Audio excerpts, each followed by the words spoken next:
Engagers, this is Professor Game, where we interview successful practitioners of games, gamification, and game thinking who bring us the best of their experiences to get ideas, insights, and inspiration to help us in the process of using games and gamification in our daily lives, for example, to learn what we are teaching. And I am Rob Alvarez. I work at Ironhack, teach at IE Business School University, and so much more, and host this podcast. If you have an extra second, please go ahead and subscribe for free to our email list at professorgame.com/subscribe. Hey, Engagers, welcome back to another episode of the Professor Game podcast. And we have Chi with us today. But Chi, before we get started, we want to know, are you prepared to engage? I am very much so. Rob, thanks for having me here. Very glad to have you today with us, Chi, because Cheng is a clinical psychologist living in Brisbane, Australia, and he has worked in many psychology settings, including, of course, private practices, as well as correctional centers, universities, and public mental health systems. He is most passionate about working with a wide range of clients using acceptance and commitment therapy, ACT, developing training and group therapy, supervising psychologists, and most importantly, playing a lot of board games. And he has a simple mission statement: to promote living a meaningful life in a caring, connecting, and compassionate way. So, Chi, are we missing anything from that, from that intro from your life that you would like to highlight? No, not at all. Yeah, I think that playing a lot of board games part is really important. So I'm glad you included that. Fantastic, Chi. So let's get started with understanding what do regular days for you look like. We know that you're a clinical psychologist, so maybe give us some insights into what that looks like in a day-to-day basis. Yeah, absolutely. So I think in many sense, I might be a little bit of an irregular guest on your podcast because I am a clinical psychologist. So I work in different healthcare systems. So I split my time at the moment working in public and also private systems. So half the week I spend working as a allied health team leader at the moment. I'm responsible for supervising and training a team of counselors, about 40 of them at the moment. The other half of the week, I work in a range of private settings. So I do private supervisions, consultations, I run workshop and training.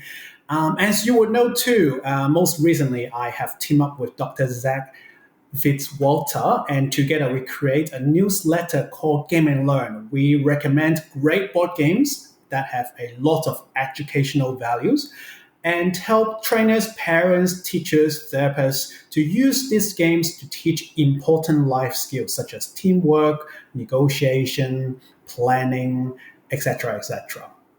And after work, if I'm very lucky and I could convince my wife, Amy, then we have a few quick board games.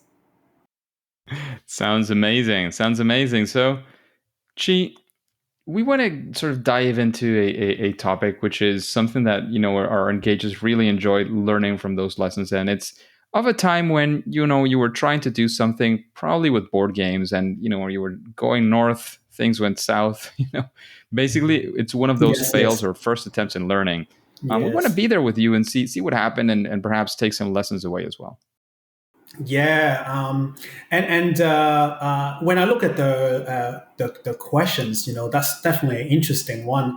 And I think back to the very beginning of my time starting to do training and supervisions. Actually, now I didn't know it then, but I was actually already starting to apply the gamifications and game-based solution into my training. So I picked up this role. It's called clinical educator role. So it's new to me. I was in charge of supervising a team of provisional psychologists. That means that they're doing their master degrees, and it was on placements. So I was new and I was keen to develop some fun and engaging training for them. So in the early days, I developed and facilitated some training, and I included a lot of activities, more visuals and examples. And I was just trying to make things more interesting for the students. And I just strongly believe that if your training is interesting, they take away more from your teaching. So anyway, after that, after one of the training sessions, one of my colleagues approached me Now, this is a person who was a lot more experienced in psychology than I was at that point. Mm. And she was in the job a lot longer at that point as well. And she came to me and said, "Oh, this is not how we do things. This is not appropriate at all," and walked away like that. So I was left, as you can imagine, left quite shocked and quite unsure what did I do wrong? So I spent probably weeks dwelling on that matter. And when I finally brought up the courage and asked for some feedback from this colleague, she basically said, "Oh, it was fine. It was nothing." Didn't quite elaborate. So I didn't get any constructive Huh. feedback as well. So I was left confused for just a few more weeks. And before I knew it, it was the end of the placement. And everyone, including that colleague and myself, and I think probably 8 or so students, we sat down we always did like a final chat, so it's just an informal chat. And we share what they have found useful, most helpful, what we could have done better, and that sort of things. So someone sat pretty much straight up and said, the training I did for them was the most impressive and the most engaging training they have ever attended, and everyone agreed. So, for 16, 20 weeks, I was just, really, really confused and really sort of feel sorry for myself for what I've done wrong.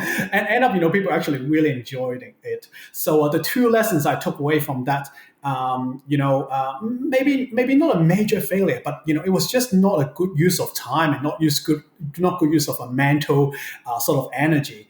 The first thing is, we just don't want to always do things the traditional ways, the way that it has always been, because, there's always areas that we can improve on. And secondly, there's no need to really dwell on others' opinions for too long. As long as you have done your fair share to self-reflect and to seek constructive feedback from the people you work with or work for.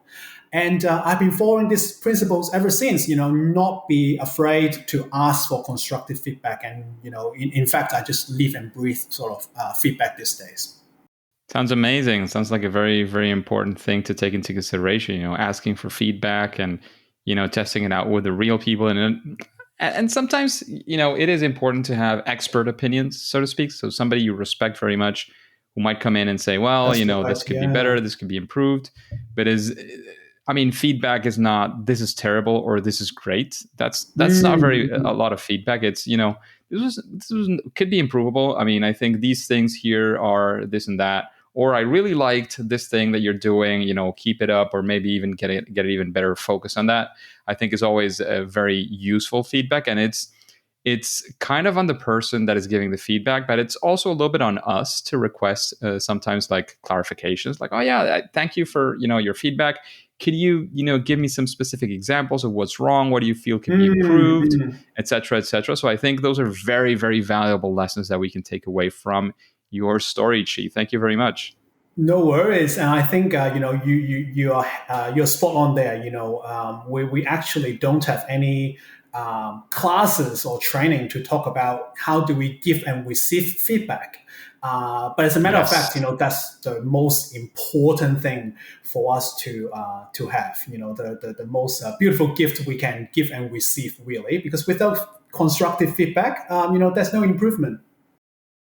Absolutely.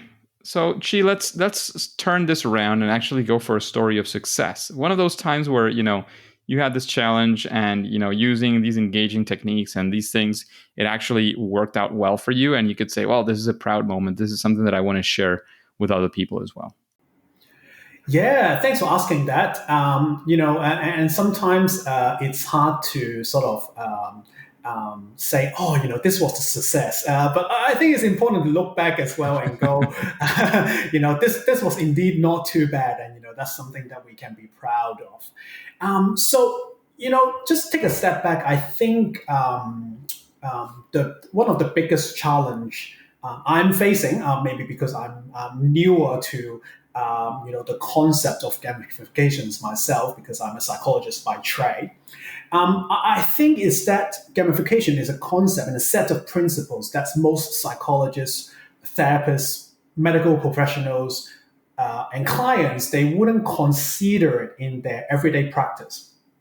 So what I mean by that is the words games and play, they just have an implied meaning that, or a lot of people would feel that, oh, this is not serious, or this is not Hmm. professional, or this is not with therapeutic significance. And that's the power of language is very important. So when clients come into your therapy room to discuss what is distressing them, or when 40 clinicians walk into your training room and spend their valuable day looking for ways to improve their skills, if I say games and play, straight up, it might make quite a few of them feel uncomfortable, to say the least.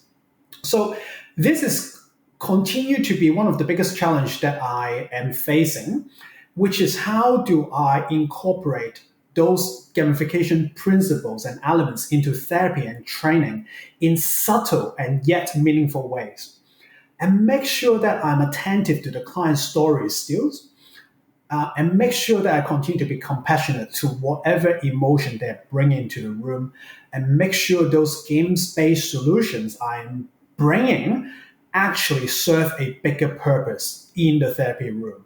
Does that make sense? Absolutely. Why not? So Yeah. it's an ongoing challenge, and I don't know if you've like by asking yourself these questions and trying and doing it better sometimes and not so great other times. Do you have any, I don't know, any insights that you've gotten from this process? Um, I think I definitely one of the questions that I saw from the interview is about the process, right? So over time, I think I start to create a process for myself. It's definitely not like, all right, let's sit down and think about how am I going to approach this. It has been a very back and forth process. If that's okay, can I share a example with you? Absolutely, absolutely. And let's get into your process then. Absolutely. Yeah. So the example I would like to share with you is in 2018, I wrote a 4-week therapy skill group. It's called Navigating Happiness. So it was developed for a clientele that had experienced more complex and severe mental health issues, such as major depression or anxiety disorder, schizophrenia, and personalities vulnerabilities. And a lot of the time, it's a mixture of all of them as well. So in this group, I incorporate my gamification principles to make it as fun, as meaningful, and as practical as possible. So, for example, we create a story arc and like an adventure, if you will, for the clients that which is how they could live a happier and more meaningful life. That is the story we're trying to tell. That's just the story that we're trying to live. And then we help them to break the big goals into smaller steps and help them to track their process each week as well. We encourage them to experience and try and fail and learn, because this is such a low risk setting. If they set a goal and they don't get it right the next week, there's no penalties whatsoever. And we emphasize that the difficult tasks that they're working on are actually the worthwhile one. Just like defeating the boss in Dark Souls, really difficult, challenging game. When we finally achieve something that has been difficult, we get a massive buzz, we get a massive sense of achievement. So the result of it is quite amazing, because we have been running the groups for 4 years now. And with our clientele, it's quite easy for people to disengage, for people to drop out. But I'm very glad to let you know that in Navigating Happiness, after 4 years of running it, we are still maintaining a 95% completion rate, which is unheard of with this clientele. And the overall life satisfaction that we track as a outcome measure has recorded a statistically significant improvement after just a 4-week group.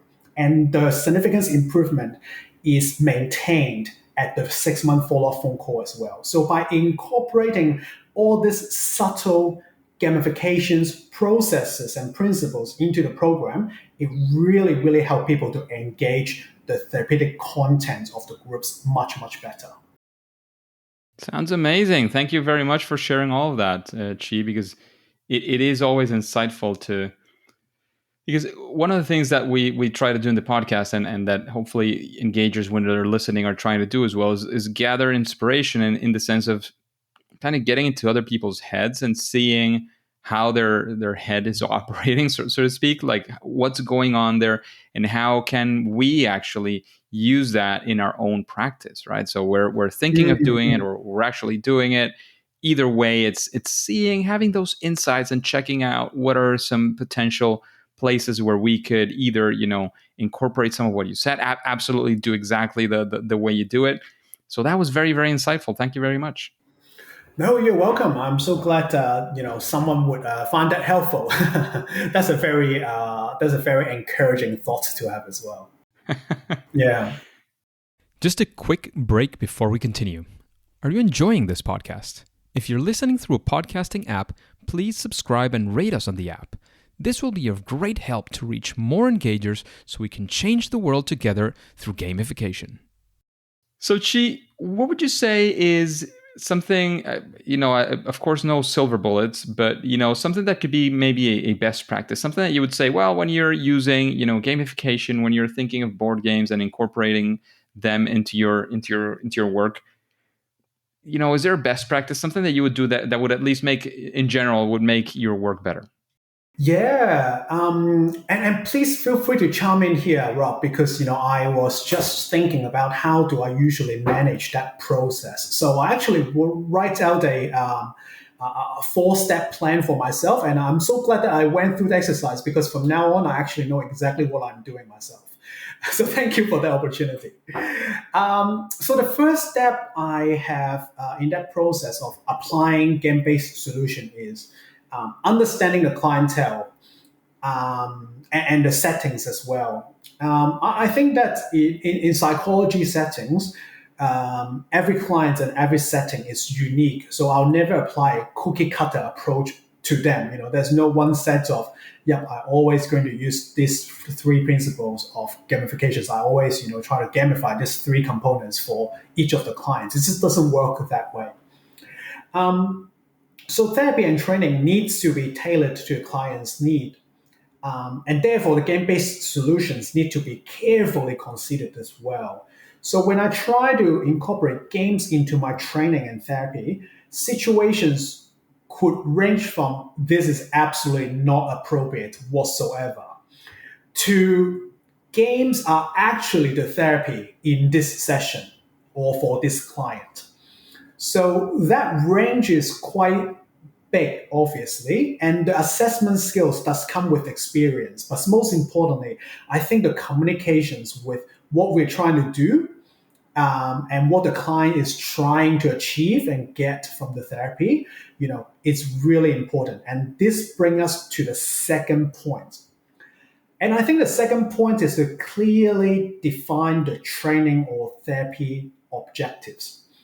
The game-based solution need to serve a purpose. I think I've mentioned that before. And that is set with the clients from the very beginning of the therapy. Hopefully, if we can get that straight away. If it is with training, that objective should be set even before the training is developed, right?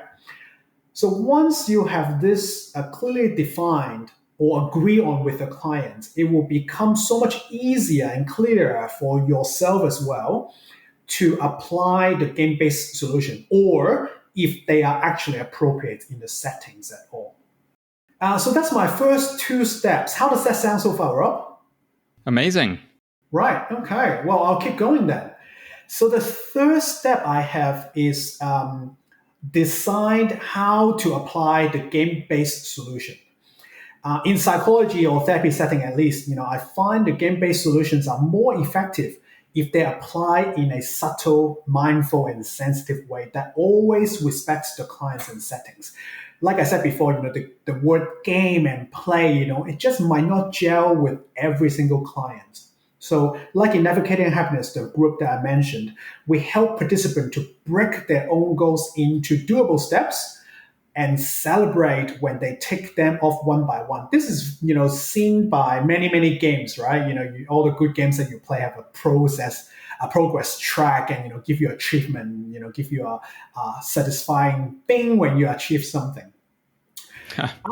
But on the other hand, we wouldn't overly gamify the process. For example, we wouldn't give participants a level or make them a D&D Dungeon and Dragon character because that might actually be quite invalidating and quite insensitive in that setting. So, how do you apply it needs to be very, very sensible. And the final step I've got is evaluate the outcome.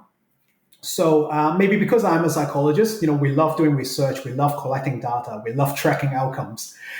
So if I'm trying to do something different and new, I always want to know how my clients and participants enjoyed it or not. So I will have outcome measures, evaluation forms ready, and I will collect both qualitative and quantitative data as well. Furthermore, it comes to the feedback as well. I love to invite my colleagues to observe my work and give me constructive feedback. Like I said, I think feedback is just beautiful. It's the best gift that we could give each other. So, that's my four-step process to, go round and round and round and help myself becoming more familiar with how do I apply game-based solution in a sensible way. Amazing. Thank you for sharing that. So talking about, your solutions and talking about those recommendations, you've been in the interview for a bit, you also know Zach, who was recently as well a guest.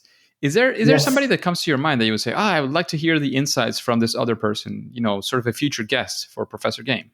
Oh yeah, for sure. So when I hear that questions, immediately two people came to my mind. The first one is Jamie Madigan, who is the writer of Getting Gamers, and I actually believe that you already got him on the show before. Yes, indeed. Yeah, and I recently finished this book, Getting Gamers. Talking about understanding the game developers, seller, players, and that was a fascinating read. So I really recommend that book as well, Getting And, Gamers. and he has another book as well. It's called The Engagement Game. Yeah, I've heard of it. Haven't got a chance to read it yet, but that is definitely in my to read list. The other person, because we talk about board games here as well. Maybe it would be great to have a famous board game designer come on the show and talk about how do they apply the game-based solutions and make really engaging and fascinating board games. So, a name that came straight to mind is Yuri Rosenberg, who has designed over 100 board games. And his games are really amazing. Bonanza is his first game, and I'll give you 100 guesses, Rob, and I don't think you can guess what is the theme of that game. I have no clue. It's about being a bean farmer and trading beans with each other. All And right. to try to be the most successful bean farmers. And in 100 years, I would not have guessed that would be the first game of that would be a game at all. And that was his first really successful game that he published. Great game as well. We're going to recommend it at some point with our Game and Learn newsletter. A few other games, Patchwork, Fist for Odin, New York Zoo, both all awesome games. So, if somehow you can invite him on the show, I would thank you a million times. We'll definitely do our best. And you were mentioning, famous, so to speak, board game designers. We did have the designer of Pandemic. So you might want to look Oh, into that one as well. way. No way. That sounds amazing. Yes, I'm going to look into that. Absolutely. Absolutely. So now we know who would be a couple of people you would like to listen to. Definitely Jamie Madigan has been here, so you can listen to that episode for sure. And we, in that same streak of recommendations, is there any book that you would recommend to an audience like this one, like the Engagers, who are, either looking for a specific inspiration or general inspiration, or it could even be science fiction that you found has been interesting. That is entirely up to you. What book would you recommend this audience? Yeah, when it comes to book recommendations, one book that I almost always recommend is a book about acceptance and commitment therapy ACT. So that is the key approach that I use in therapy. And in one sentence, accepting commitment therapy is about helping us to make room for all our thoughts and feelings, don't letting it jerk us around and push us around, control our actions, and then put that energy that we can free up, the time that we can free up into activities, actions that actually align with who we truly want to be. So that's acceptance commitment therapy in a nutshell. And one book that is really great is called The Happiness Trap, and it's written by Dr. Russ Harris. And that is a self-help style book. And it's quite, now I think about it as well, it has got some gamifications elements in it as well. There's tons of interactive exercise, experiential exercises.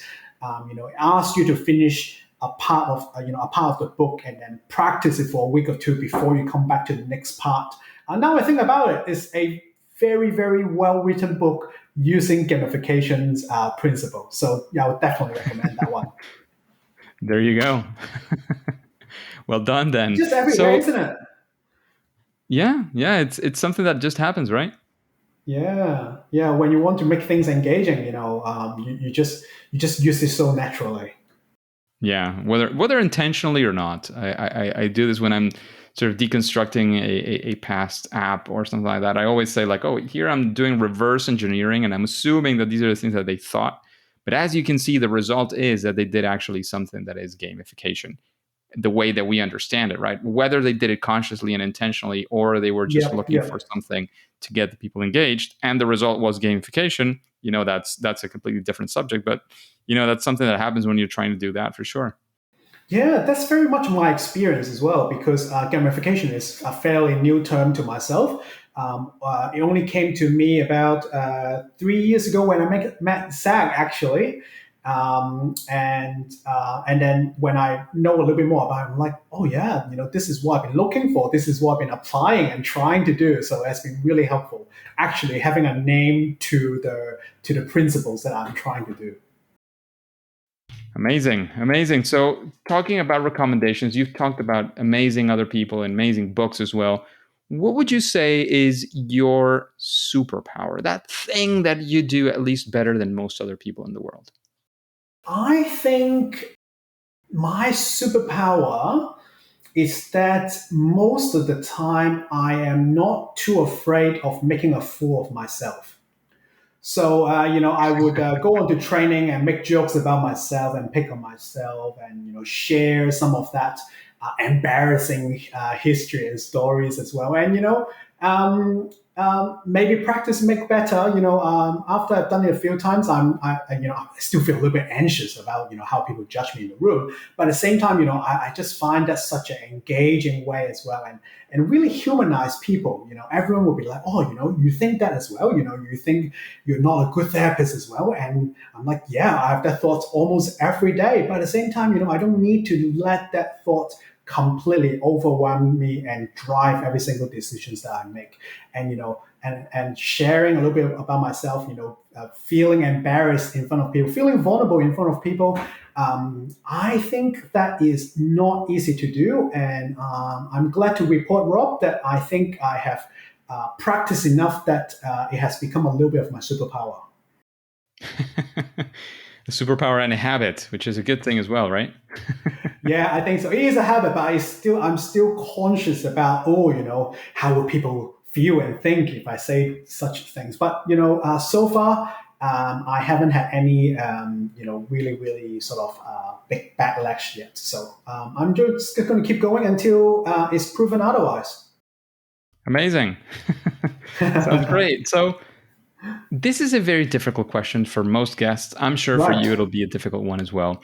And it is all about, what would you say is your favorite game? Oh, it is indeed difficult. Are we talking about computer games or video games or board games? That is entirely up to you. That's entirely up to me. Well, since you have mentioned you had the creator of pandemic, in the podcast, I would like to say that we've been playing a lot of simpler board games, for our newsletter. But the best board game I'm enjoying the most right now is indeed Pandemic Legacy. Season 0. Do you know what is a legacy game? Yeah, I was actually discussing that. Zach mentioned that game recently as well in his interview, and we were saying that the legacy is when you kind of break the old game in a way, and I was very That is nervous about exactly the right. concept. Yeah. So a legacy game, you basically hit the nail in the head there. So a legacy game means that you are playing the game over usually a couple dozen times. But every single time you play, you win or lose, right? And you will have impact on the story and rules as well in some ways, making it familiar. And every game is more refreshing, making it somewhat safe because you know what you're playing with, but every game there's something different that is challenging. So I'm really enjoying that. So for listeners who don't know, Pandemic is a game that you play as a team of medical professionals and you are racing against the clock to save humanity from viruses. I know it hit home a little bit too close.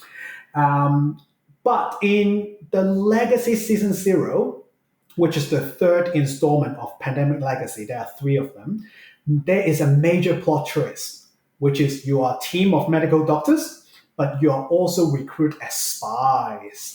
So that's really exciting. And I'll leave it up to you to discover the major excitement of a legacy game. But yeah, if you're new to board games, please get if you want to get some great games to start with, some recommendations, make sure you subscribe to our newsletter, Game and Learn. Absolutely, absolutely. And that was actually one of the things I was going to ask you next, before we take off. Definitely, if you have any sort of final piece of advice, anything else you want to leave the engagers with, and of course, let us know where we can find out more about your work. Yeah, great. Quick advice. It's just a very humble experience. I think. I'll say if you have some ideas, get started, find ally, and make mistakes. It is okay. We don't have to wait until we have the perfect plan before we start. And when we work on our project, we'll find mistakes and we'll correct it. And that's how we make something hopefully great happen. So I'll leave listeners with one quote that I've learned recently, and I think it's a one that apply to many situations, which is all the easy problems in the world have been solved. All the worthwhile ones are difficult. Huh. Sounds great. And Chi, where can we find out more about you, about your work, and about the things that you're doing if we're curious to keep up the conversation? Yeah, so if you're interested in getting in touch, please, you can email me at gameandlearn@substack.com. Or you can just find us at gameandlearn.substack.com as well. So if you search Chi or Zach, Game and Learn will pop up. There you can subscribe to our newsletter. It's absolutely free for everyone. And you can email us and contact us that way.